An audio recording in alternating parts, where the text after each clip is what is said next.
Léo Lins errou, está errado, cometeu crime. E levanta-se uma polêmica bastante estranha, porque todo mundo sabia que ele estava cometendo um crime, inclusive ele.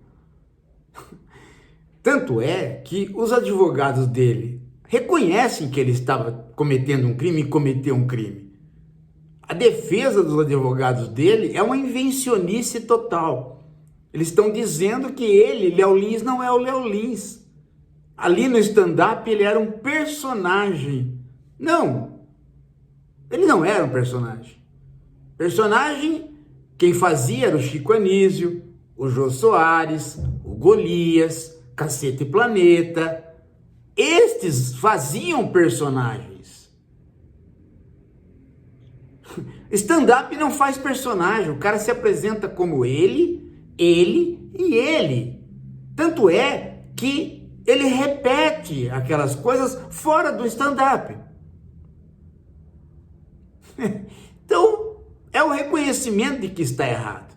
Mas mais errado que o Léo Lins está quem tira um título de doutor em história como Gustavo Alonso e vem invocar questões completamente tortas em relação ao caso. O Gustavo Alonso escreve um artigo na Folha de São Paulo, onde ele diz a seguinte coisa,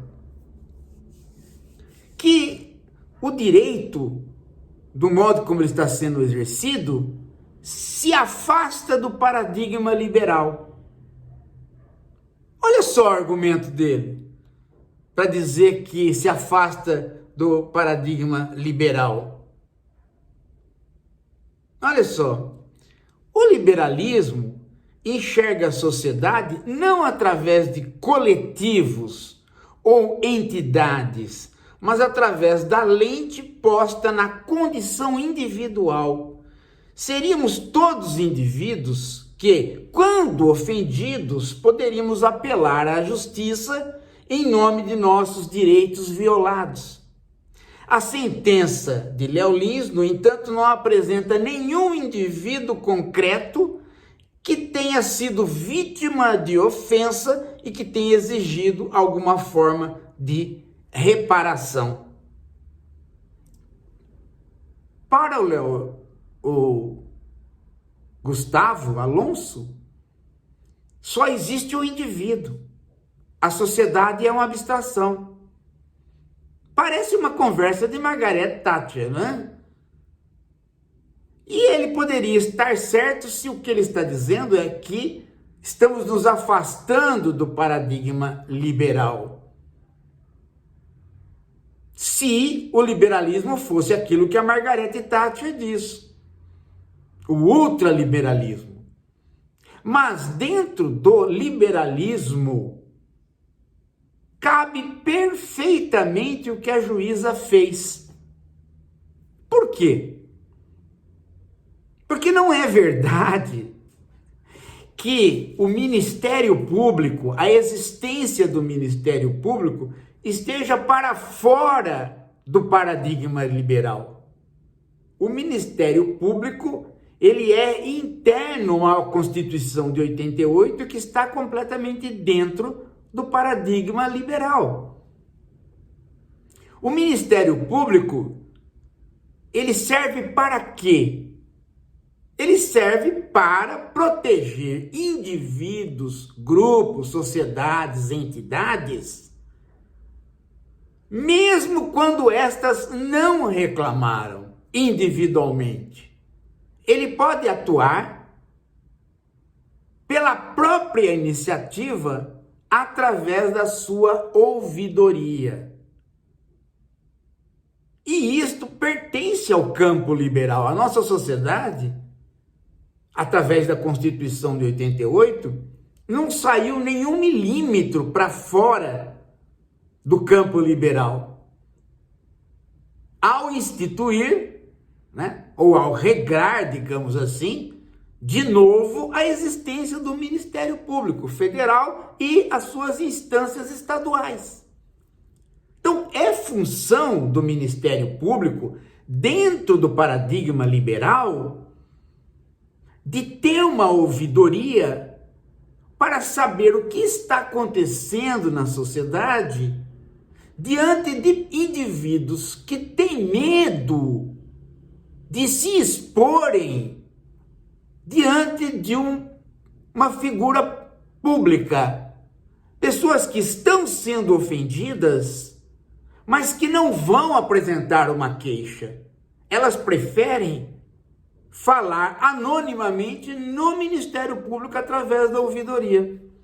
Então, a ouvidoria do Ministério Público está ali para proteger indivíduos, sim. Só que ela não vai expor esses indivíduos. Eles fazem uma denúncia, outra denúncia, outra denúncia, outra denúncia. Aí o Ministério Público se vê na condição de ter que atuar, e ele existe para isso. Então o Ministério Público está ali para quê? Para cumprir uma determinada lei. Eu vou mostrar para vocês qual a lei. Aqui, ó. Né? Tá aqui, ó. Lei 7.716 de 89. Atinge quem pratica preconceito de raça, cor, etnia, religião ou procedência nacional. A pena inicial é de reclusão de 1 a 3 anos e multa, mas aumenta de 1/3 até a metade quando os crimes ocorrem em contexto ou com intuito de descontração, diversão ou recreação. Ou seja, ela aumenta quando é no contexto de diversão. Além disso, haverá uma pena de 2 a 5 anos e multa se qualquer dos crimes previstos ocorrer via meios de comunicação social ou publicação em redes sociais. 89. Gostaram? Então, a publicização é um problema. Aí vem a Lei 13.146 de 2015. Pune quem praticar, induzir ou incitar discriminação de uma pessoa em razão de sua deficiência. A pena inicial é de reclusão de 1 a 3 anos e multa. No entanto, se o crime for cometido via comunicação social ou de publicação de qualquer natureza, a pena subirá de 2 a 5 anos e multa. Gostaram? Segundo a sentença contra o Léo Lins, as piadas causaram constrangimento a idosos, gordos, portadores de HIV, nordestinos, judeu, evangélico, homossexuais, negro, indígena e deficiente. Só. A lei poderia ser condescendente com ele. E ele foi avisado que ela seria condescendente se ele não fizesse a publicidade daquilo. E ele fez. Ele botou o programa dele na internet e simplesmente deixou rodar para poder lotar o show dele. Então, e o agravante de você fazer, divulgar e ganhar dinheiro em torno deste feito que é criminoso. Então não é que piada está sendo agora criminalizada no Brasil. Ele não foi interpretado como fazendo piada, ele foi interpretado como fazendo ofensas. E por que não precisou ninguém acusá-lo, embora muita gente tenha acusado? Ele já esteve envolvido em outros processos, mas por que desta vez foi o Ministério Público que atuou? Porque a ouvidoria passou a computar a quantidade de reclamações. Pronto. Então, para o Gustavo Alonso estar certo, de duas uma. Ou a nossa Constituição não é liberal e estamos com um Ministério Público que precisaria desaparecer, portanto, para a Constituição ser liberal. Como é que fica? Então vamos desmontar todas as promotorias, vamos desmontar o Ministério Público, vamos simplesmente dizer, não tem mais Ministério Público, as pessoas agora têm que ir na justiça individualmente. Você acha certo isso? Você acha que isto é o liberalismo? Não, isso não é a proteção do indivíduo. Se o liberalismo é a proteção do indivíduo e a penalização do indivíduo, o indivíduo tem que ter mecanismos para se comportar como indivíduo. E numa sociedade onde o mais rico e o mais famoso pode calar o indivíduo, pode criar a autocensura do indivíduo, ele tem que ter um mecanismo que ele possa se proteger como indivíduo e o outro ser punido como indivíduo. Portanto, dentro do liberalismo, é indivíduo em relação a indivíduo. Só que este indivíduo, diante de alguém que tem poder de ir para a imprensa e massacrá-lo, ele tem que procurar a instância do poder público, fazer a reclamação e o poder público então vai ponderar se aquela pessoa está atingindo grupos sociais e, portanto, indivíduos ou não. Então não saiu da relação indivíduo versus indivíduo.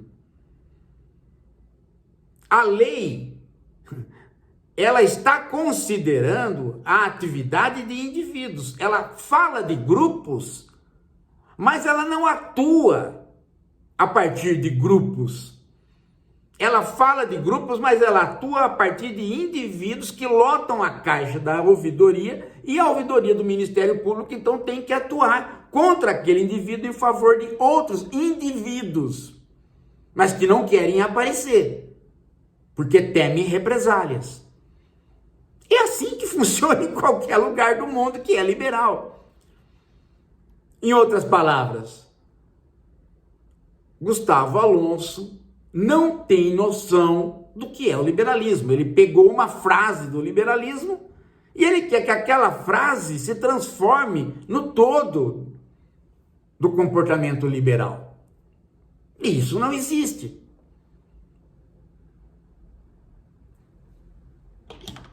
E aí ele vai para algo até estranho. E, no entanto, o linguajar dele mostra que ele não é liberal. Quer ver? Olha o linguajar dele. Aqui, ó. Olha só.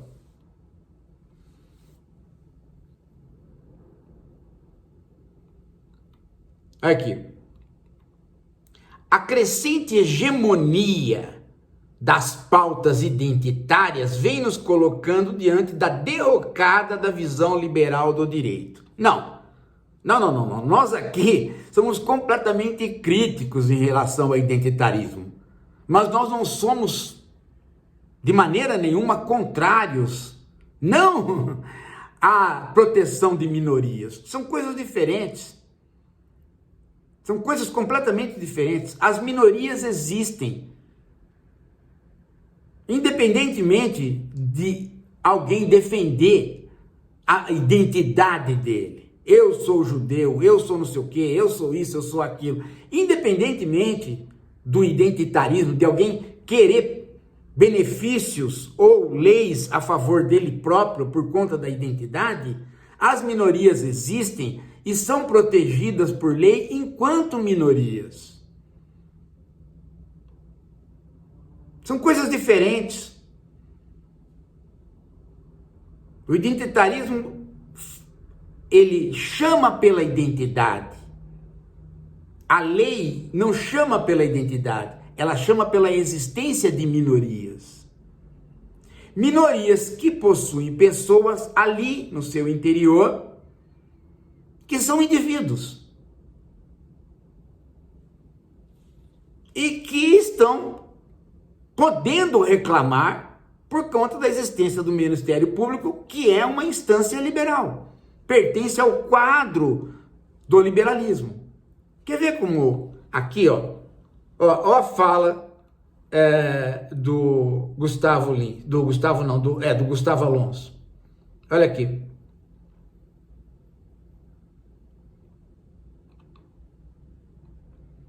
Que ele diz, né, que este problema está levando as massas, olha a expressão, se fosse um liberal não falava as massas, falaria pessoas, indivíduos, grupos, mas não falaria as massas. As massas é tipicamente de fala de quem não é liberal. Então está levando as massas a acreditar que o direito iliberal, ou seja, não liberal, está consolidado. Pelo contrário, o direito que está consolidado é plenamente liberal.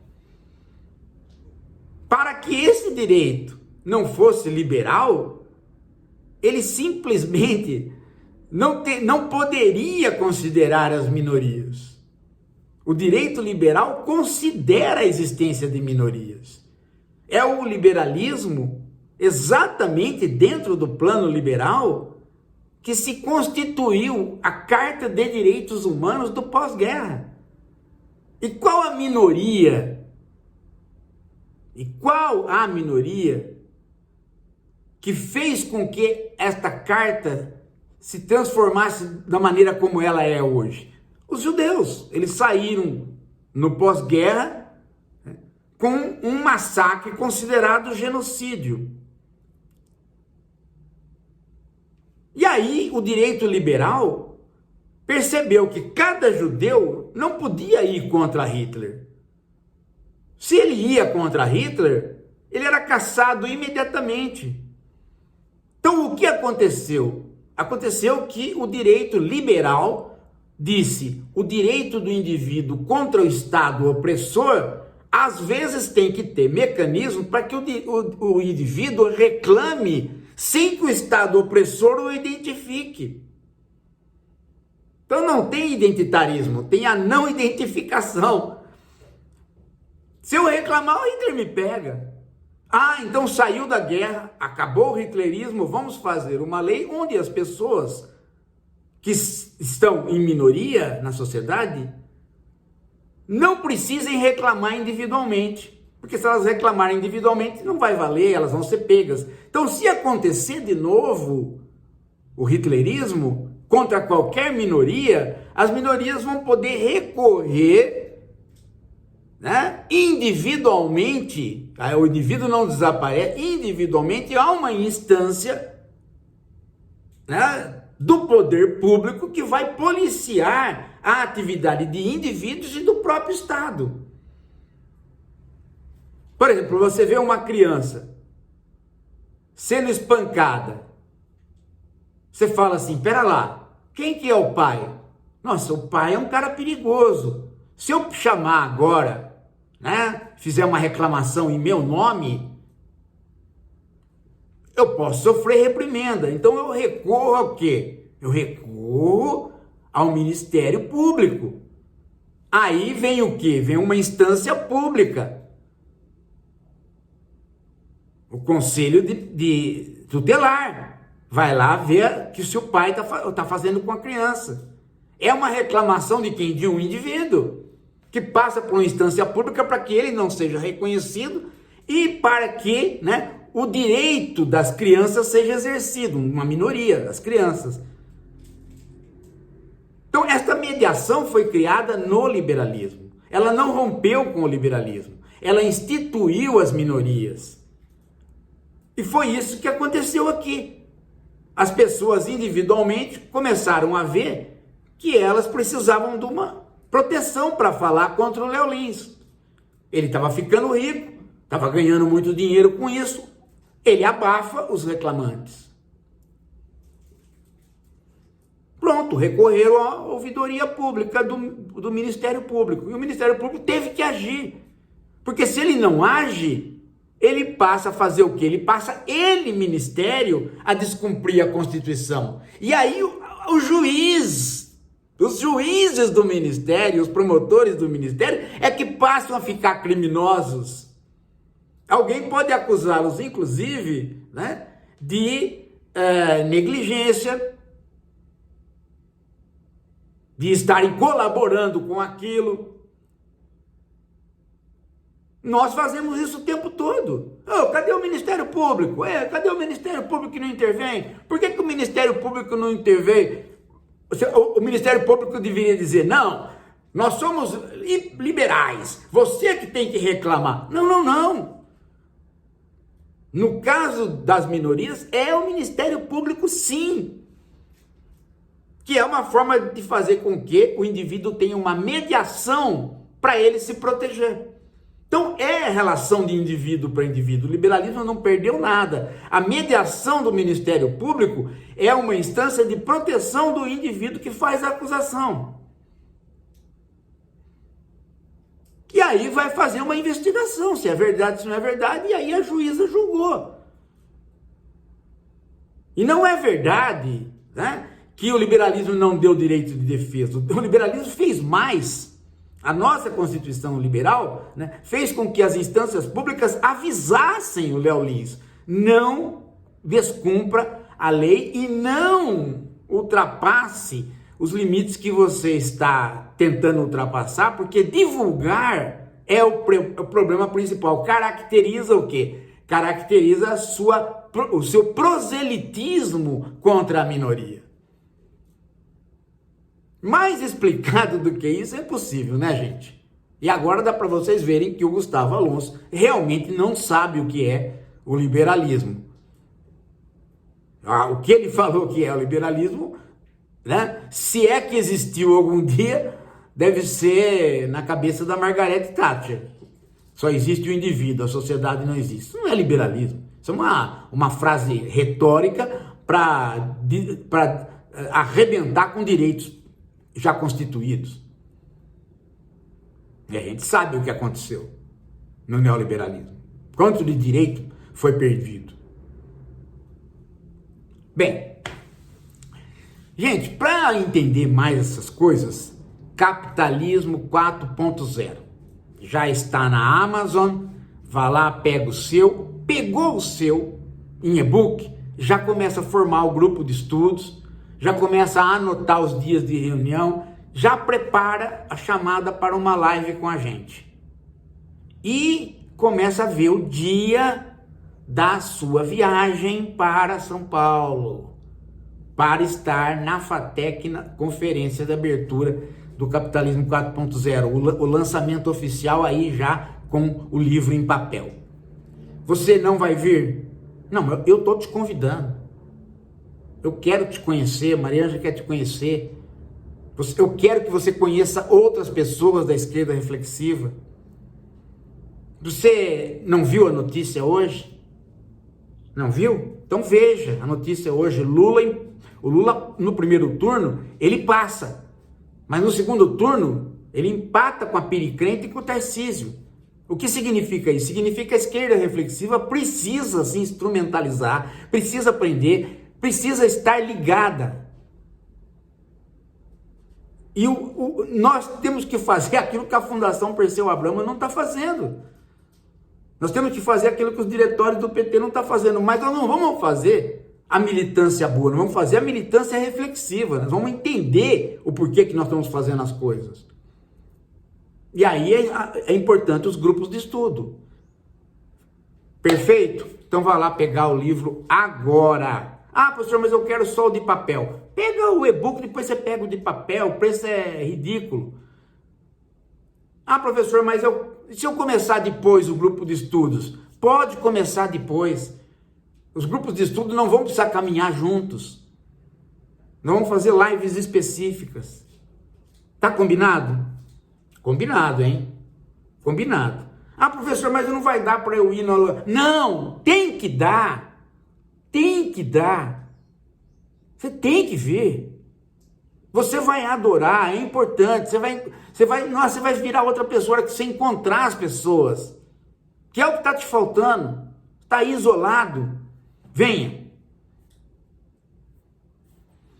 Daqui a pouco a gente volta. Voa, corujinha, voa, corujinha, voa. Vamos lançar o livro. Vai, voa, corujinha, voa. Temos que lançar o capitalismo 4.0, hein? Olha, vai, voa.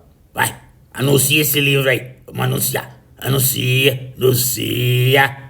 Vai. Não voa ainda por quê? Temos que lançar o capitalismo 4.0. Vai voando aí. Voa, coruja, voa. Eita.